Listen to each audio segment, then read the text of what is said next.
Yung sir, yung pulang-pulang sa baba. Oo, yun sir lang. Nalagyan pa ng tubig yan dyan sir. Hanggang doon sa may plunger niya. Okay, okay. Sir. Yan ang unang masisira. Magkakaroon siya ng rounded at saka hindi siya mag-adapt.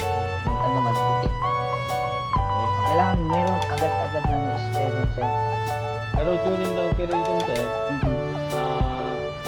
paano natin maiwasan? Baka dapat kailangan cover or... Ano ba ganun? Huwag lang maisip. So, okay na ganyan naka-open sila. Okay lang yan. Normal lang yung masira. Normal lang. Kasi disposable lang.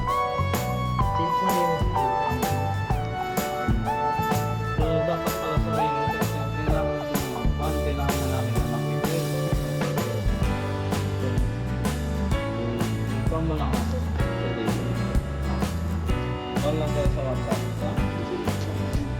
Tapos, itong pan niya, sir.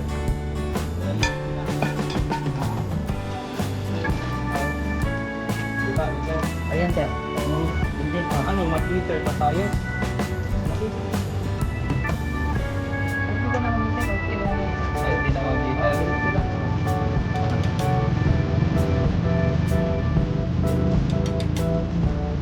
Ayun, anong function ng fan na yun? Yung ban? Ay, dulot yun sir. Ito yung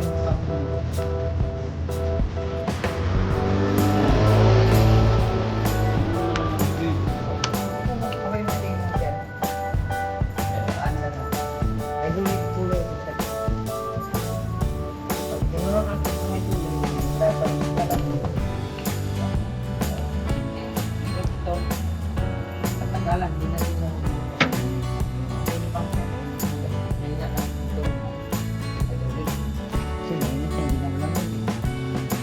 Kalau sabihin mo, takal. Nalunod.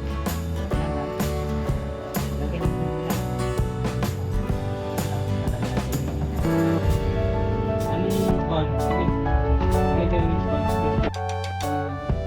Sino naman? Ang pwede i-ibig nito. Tulog kayo. Pag ilaw mo sa revision, yun ang palakas ang ulan.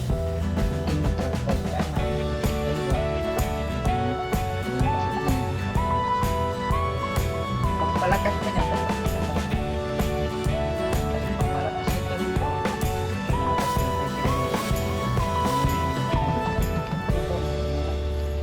Usok.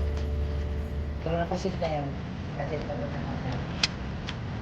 Okay yan. Kasi rasa lang yun. Rasa. Fan niya. Grip this back. Yung mga dinasal ng wala ka. Wala ka yan. Wala ka yan. Nakatapatan mo rin yun. Wala yan. Wala yan. May kulit. Kami ano na. Kulat. Pag nagbawas yung kulat. Ano yan sir? Automatic kaya yung grease pump ni Mapla or manual? Nalagyan niyo na yan? Lalo pa tayo ng dapat sa chip ko. Malapit kasi yung gagawin